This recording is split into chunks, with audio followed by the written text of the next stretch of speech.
bom estar aqui com vocês hoje, porque especialmente ver mais uma contribuição concreta do LIFE ao organizar esse evento, junto com a CDB, na qualificação da atuação em biodiversidade que a gente deseja e quer e precisa, né, das empresas. A Fundação Boticário e o Grupo Boticário têm participado desde o início dessa iniciativa. Na verdade, o LIFE começou com uma conversa do Clóvis, da SPVS, eu da Fundação Boticário, Milano, que à época estava na Fundação Avina, e a Posigraf, o GIEM, que hoje não está aqui com a gente, mas que esteve durante esse tempo. E que vimos, né, desde há uns 4 anos atrás, enfim, fazendo todos os esforços aí na construção e na implementação dessa iniciativa, que durante esse tempo, obviamente, agregou muitas mais pessoas e organizações fundamentais para que ela, de fato, vire uma prática e uma referência para todo o setor empresarial. Eu, na verdade, vou mostrar aqui para vocês um pouco mais da lógica de atuação do que tantos projetos ou exemplos de biodiversidade, né? Então, como é que... Porque também já é de uma experiência de 20 anos na Fundação Boticário, convivendo com ONGs e grupos militantes e tudo mais, que eu sentia sempre uma dificuldade e percebo que, às vezes, a gente, defensores da biodiversidade, quer que as empresas entrem na nossa lógica, né, de que isso é importante, porque nós sabemos que é, mas que a empresa tem uma outra lógica de trabalho e de atuação e que a gente precisa se adequar se a gente quer, de fato, alguma mudança. Então, vamos lá. Deixa eu acerto aqui.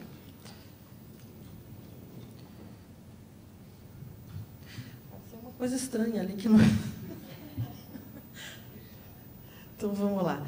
Vou falar um pouquinho rapidamente aqui do grupo, né? O Grupo Boticário tem uma visão de ser referência na criação de valor em negócios de beleza e moda. Esse é o core, o setor que a gente atua.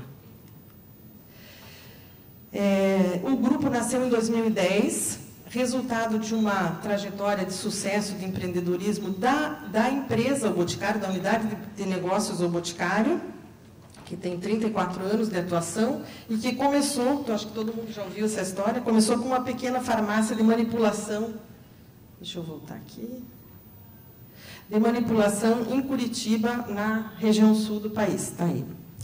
Hoje é um dos maiores grupos de perfumaria e cosméticos do Brasil, gera aproximadamente 3.300 empregos diretos e 20 mil indiretos, e controla 2 marcas de consumo, está aqui embaixo no organograma para vocês verem, O Boticário e Eudora. Já aproveito para reforçar, Eudora não é uma linha de produtos do Boticário, é uma outra unidade de negócio. E está ali a Fundação Boticário, que faz parte do grupo, não como uma marca de consumo, mas como um braço, um instrumento, enfim, uma organização responsável pela prática da proteção da biodiversidade extramuros, fora do negócio. A unidade Boticário, que eu acabei de mencionar, tem mais de 34 anos de atuação no mercado, é hoje a maior franquia de perfumaria e cosméticos do mundo, no Brasil, com 3.020 lojas, esse número muda quase que semanalmente, e gera mais de 16 mil empregos nessa rede de lojas. Estamos presentes em 7 países. O mercado do Brasil é muito grande ainda, o que faz com que a gente acabe concentrando mais aqui do que até fora. Eudora é a primeira empresa brasileira de cosméticos e perfumaria que inicia suas operações já com uma estratégia multicanal. O que significa isso? Venda direta, comércio eletrônico integrado às redes sociais e as lojas conceito para experimentação e compra do produto. Então, ela já nasce com essas estratégias, né, vários e diferentes canais para levar a proposta da empresa ao consumidor. Como é que é a nossa visão de sustentabilidade? A gente pensa isso a longo prazo, né? Então, a inserção da sustentabilidade nas decisões e nos processos, ela tem uma cadeia positiva, né? Uma cadeia de efeitos positivos que, gerando valor para as pessoas, para a empresa, para todos os stakeholders, aí, para a sociedade, vai construir, sim, uma reputação positiva e sólida no mercado e na sociedade, e também vai minimizar riscos e preparar, se ela for olhada de uma forma estruturada, preparar, sim, o negócio para os desafios futuros. Né? A gente não está falando só de escolher projetos e temas a esmo, mas olhar para fora e para dentro do negócio para escolher que temas são relevantes e como é que a gente vai trabalhar em sustentabilidade, onde se insere a biodiversidade, obviamente. Falei um pouquinho de lógica de empresa, né?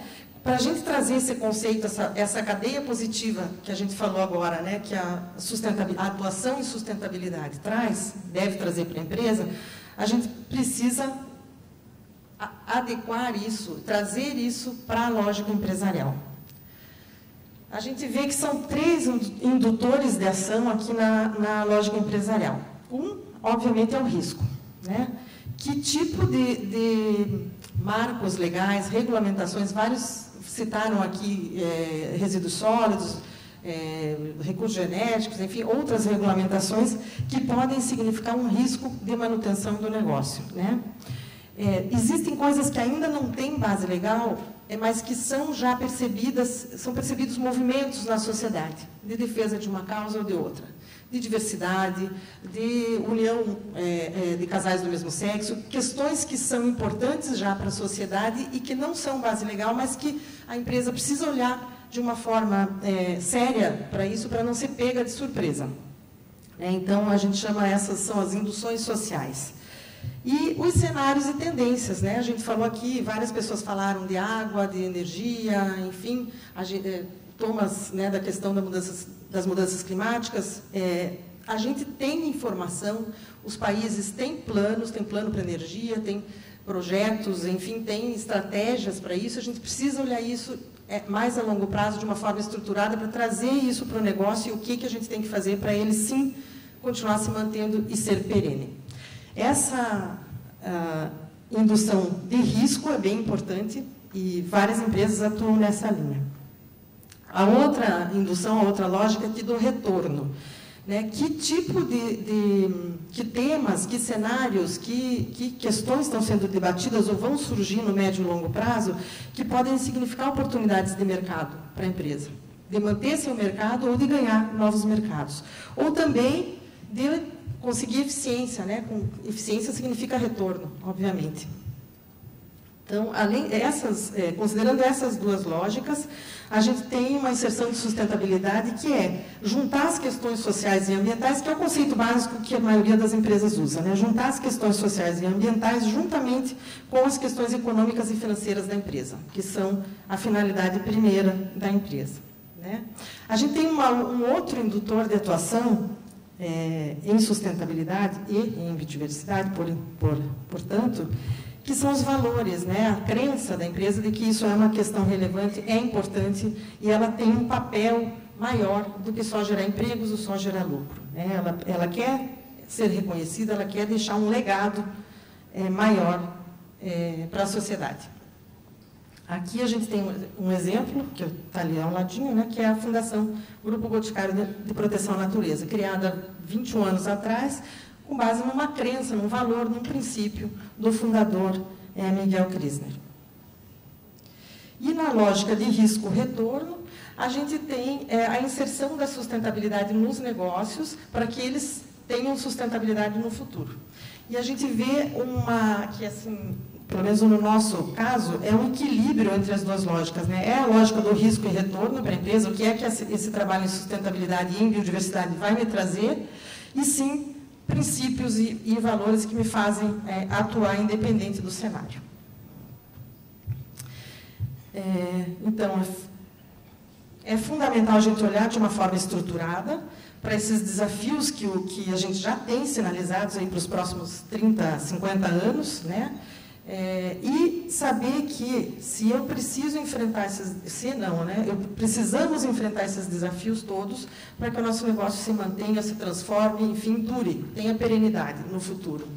Né? E para isso, eu também preciso ter em mente que não necessariamente a atuação para enfrentar esses desafios vai estar dentro dos processos produtivos. Eu posso ter, e aí é que eu vejo, né, várias empresas tendo uma atuação mais de influência nas regulações, no marco legal, sobre os temas que são relevantes para a manutenção do seu negócio, né, para influenciar que esse seja um marco positivo e que possibilite, então, a manutenção do negócio. Coloquei 3 exemplos aqui, mas já foram bastante bem abordados.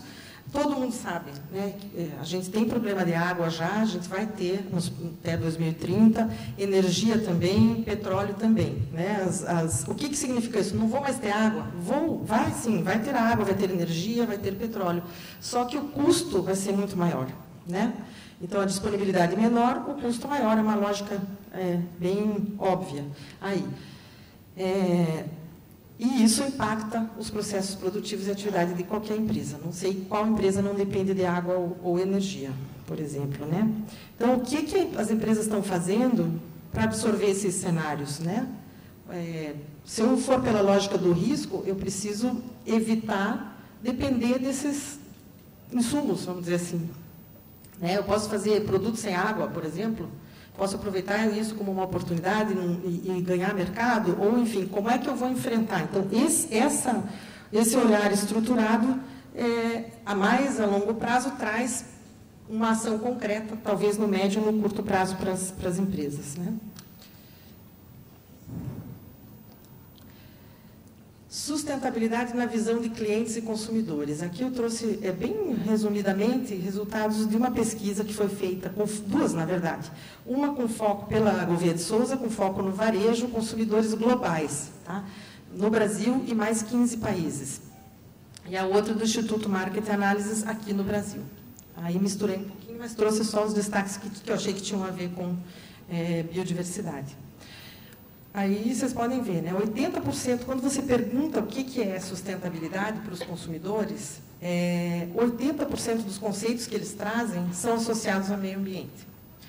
Então, por mais que hoje a gente trate a sustentabilidade de uma forma mais ampla e tudo, o consumidor reconhece que sustentabilidade é meio ambiente, 80%. 60% dos consumidores, isso é o consumidor global, né? 60% dos consumidores brasileiros são preocupados com a preservação da natureza. 33% dos consumidores acreditam que o principal desafio do setor de cosméticos e higiene, o nosso setor, é com relação a recursos naturais e biodiversidade.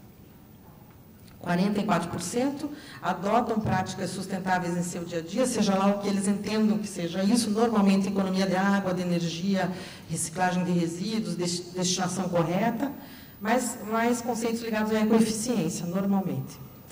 53% dos consumidores brasileiros compram produtos de empresas responsáveis, mais genérico, e 71% dos consumidores globais acreditam que iniciativas que protegem e sustentem o ambiente podem ajudar a economia a crescer. Hoje de manhã a gente falou dessa separação e desse clichê que fica sendo propagado de que o meio ambiente é um entrave para o desenvolvimento, que ou você conserva ou você desenvolve, né, questões assim. Então, para a gente olhar como que a sociedade está vendo isso.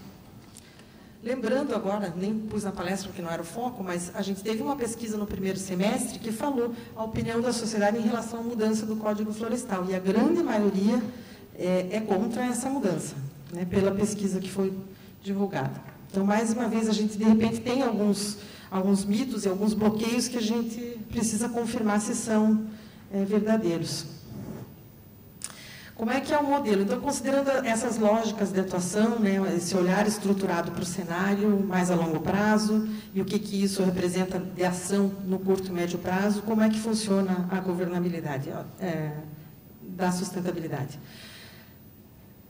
Desde o Conselho de Administração, o Conselho define uma visão de longo prazo, fornece esses direcionadores e aprova uma estratégia de atuação no médio e no curto prazo.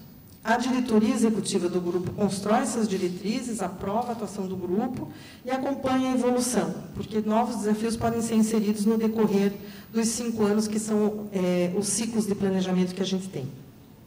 A gerência de sustentabilidade, então, propõe, a gente é responsável por trazer esse olhar mais organizado e estruturado e propor e coordenar a implementação da estratégia, e executando, obviamente, junto com as outras áreas, né, as iniciativas de sustentabilidade, pensando não só em grupo, mas na sua cadeia de valor. E as áreas executoras, os responsáveis pelos processos, constroem e são responsáveis pelos planos para atingir as metas que a gente definiu na estratégia.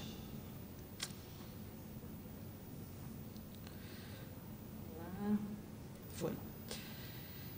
Então, falei lá, né, de olhar 30, 50 anos, os planos de país, aí, o que tem disponível de informação à frente, mas como que eu atuo agora, né?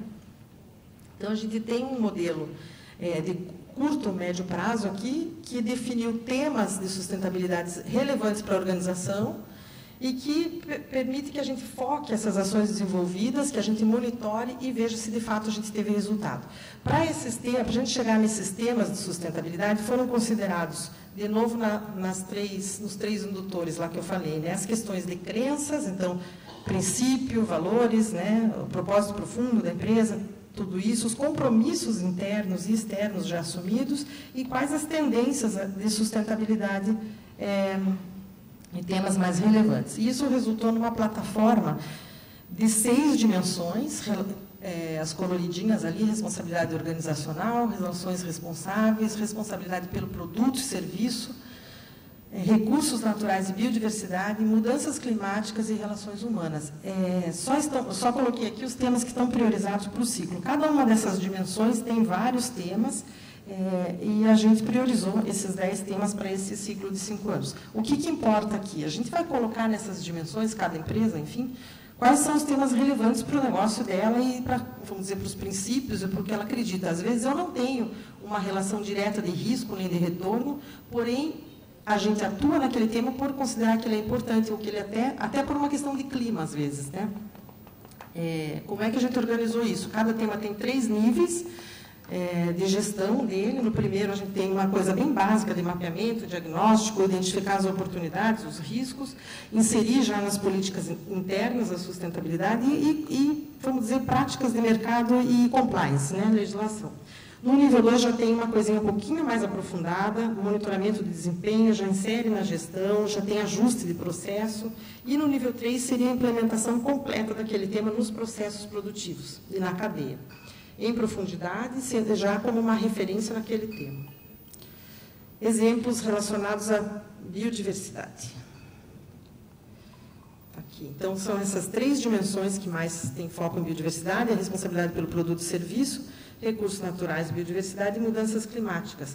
Como é que a gente trabalha aqui? A biodiversidade é contemplada nas ações que a gente desenvolve nesses temas aqui, como com critérios específicos de biodiversidade, com ações, as questões de ecoeficiência, né? Ações para o uso otimizado dos recursos, a minimização de impactos ambientais das operações, e assim por diante. Mas o que é importante aqui?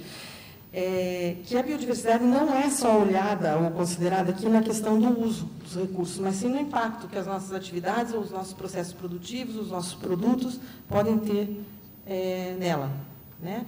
E isso faz com que uma política de saúde, segurança e meio ambiente, por exemplo, que olha a biodiversidade, influencie outras políticas não relacionadas diretamente ao meio ambiente, mas que são políticas de outras áreas de negócio, por exemplo, suprimentos, introdução de matérias-primas, etc., e insiram a questão da biodiversidade, já consolidando esse olhar mais aprofundado da biodiversidade nos processos fabris, nos processos produtivos.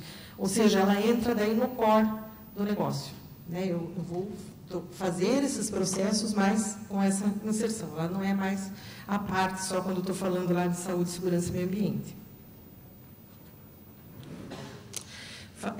Falei um pouquinho também da atuação na cadeia, né, de valor. Então, a gente está falando ali de meio ambiente, fornecedores, processos internos, colaboradores, franqueados, no caso do Boticário, unidade de negócio, e clientes e consumidores, bem resumidamente.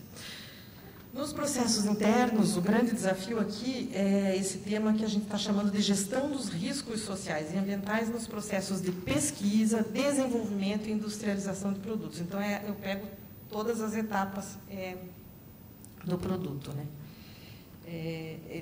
Então, buscar, a descrição dele é buscar a utilização de insumos e matérias-primas renováveis, sustentáveis, que possuam as melhores práticas sociais e ambientais, na pesquisa, no desenvolvimento, com um plano de eliminação daqueles com suspeita de causar riscos ambientais ou sociais.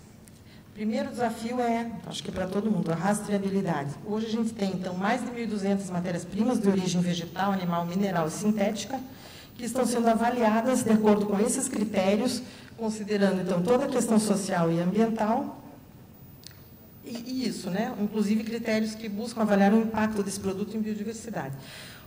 Na prática, o que essa iniciativa aqui quer? Gerar ajustes, né, ao final dela, né? Gerar ajustes nos processos internos e na cadeia de suprimentos, para que a gente tenha um menor impacto e nenhum risco para essas questões sociais e ambientais.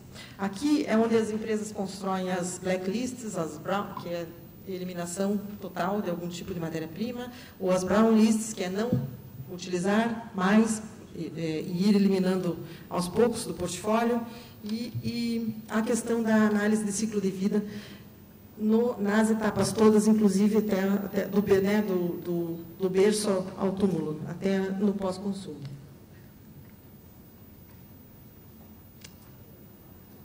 E isso impacta, obviamente, em todos os processos internos e nos fornecedores. Ainda nessa iniciativa, nessa avaliação, por exemplo, alguns critérios que são considerados são esses, né, relativos à biodiversidade: espécies ameaçadas de extinção, cultivo em áreas de preservação ambiental, uso de espécies da biodiversidade brasileira, licenças e estudos de impacto ambiental. Então, toda a cadeia de suprimentos adequada e com informações sobre esses pontos. Com relação a colaboradores, são os colaboradores que implementam os processos. Então, a gente trabalha muito forte aqui na capacitação para a sustentabilidade, para a biodiversidade, para os temas que são relevantes para o momento do negócio. Fazemos treinamentos, fazemos sensibilização, enfim, várias ferramentas e formas de envolver e de trazer esse entendimento de que a biodiversidade, que é sim uma responsabilidade da Fundação Boticário, no caso nosso, né, do grupo, mas sim uma responsabilidade de cada um no seu processo, seja ele produtivo, seja ele de contratação de pessoas, seja ele de compras, enfim, do que quer que seja. Com relação a fornecedores, nós temos vários fornecedores aqui presentes que a gente convidou para participarem do evento e eles nos atenderam.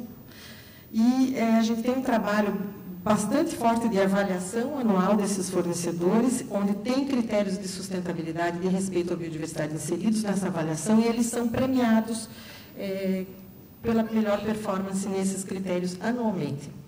A gente tem uma evolução dessa média geral aí dos indicadores priorizados, desses temas que a gente priorizou para os fornecedores, e a gente faz uma oficina anual que trata exclusivamente de sustentabilidade. No ano passado, o tema, dentro da sustentabilidade, a gente traz sempre um tema, um código de ética num ano, enfim, diversidade no outro ano. E ano passado nós tratamos especificamente de biodiversidade, para já dar um pouco esse direcionamento de que é um tema prioritário e que a gente precisa evoluir rapidamente.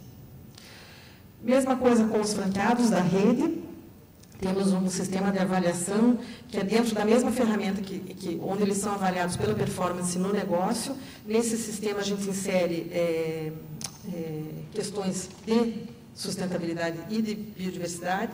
Eles têm um manual de operações onde a gente explica um pouquinho, um passo a passo, de como atuar nas questões de biodiversidade e de sustentabilidade, lembrando que aqui poucas decisões estão na governança deles, né? Porque o modelo é pronto, quer dizer, eles têm muito mais uma atuação em ecoeficiência do que em outros temas maiores, vamos dizer, de sustentabilidade.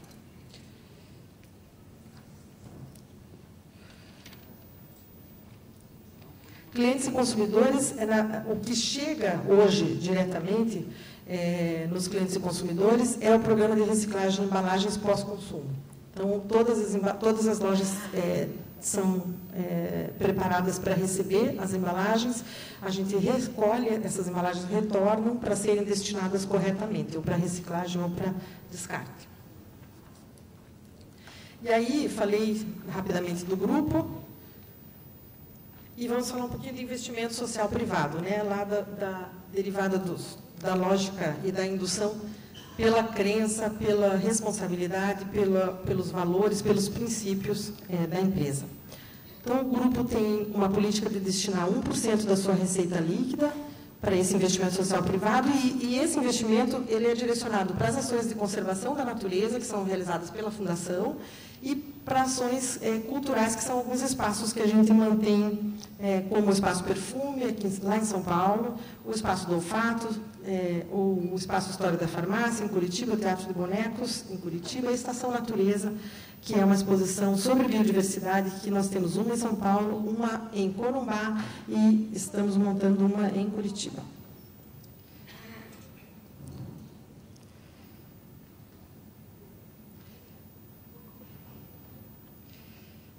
Então, a Fundação é a forma do grupo expressar esse compromisso com a preservação do meio ambiente e da biodiversidade. Né? Como é que a Fundação atua? Ela tem um foco exclusivo e específico em conservação da natureza, e aí a atuação em conservação da natureza, mas com um pano de fundo e uma visão de que é mudar a visão das pessoas sobre essa causa. Então, obviamente que a Fundação sozinha não vai ser responsável por ou não vai ser possível, né, capaz de uma mudança relevante de visão da sociedade, mas a gente procura fazer as ações de forma a ter algum impacto nessa visão, sempre. Então, agrega a conservação da natureza e mais essa visão de quão relevante é a proteção da biodiversidade para as nossas vidas, inclusive.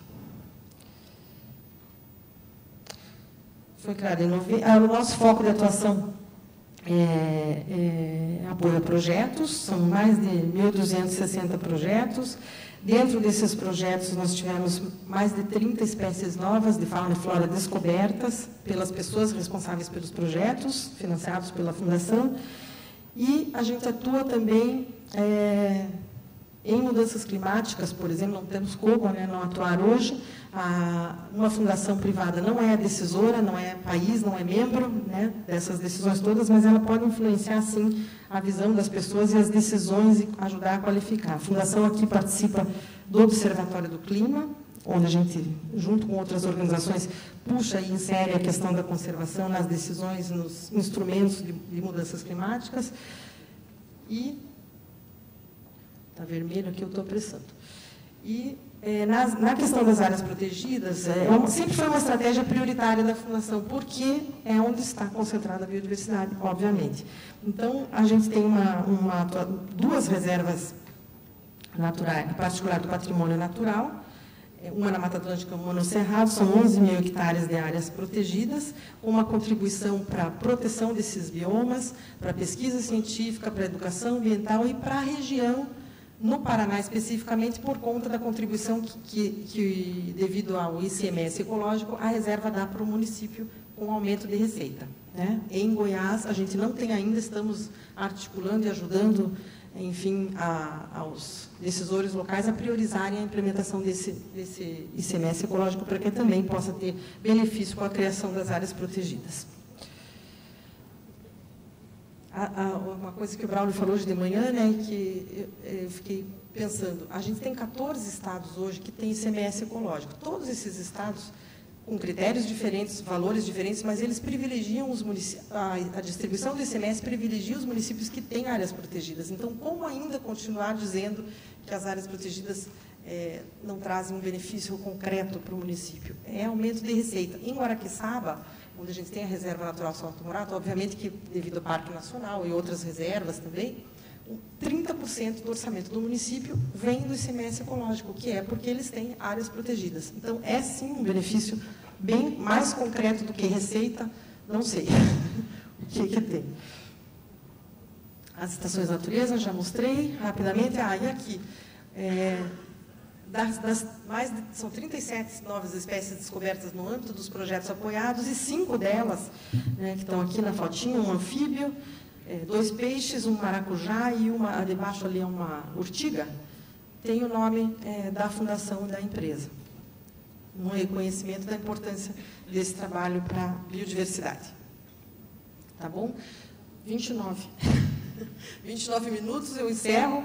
Fiz bem resumidamente aqui, mas acho que para trazer um pouco dessa experiência que, sem falsa modéstia, depois de 21 anos a gente atuando com fundação e não tendo outros exemplos semelhantes, pelo menos em termos de fundação, claro que em termos de empresa, várias empresas estão atuando de uma forma ou outra, a gente fica um pouco até desanimado dessa lógica, né? Quer dizer, será que ninguém mais acredita, ou tem princípio, ou acha importante que a biodiversidade seja olhada de uma forma mais responsável e mais ampla?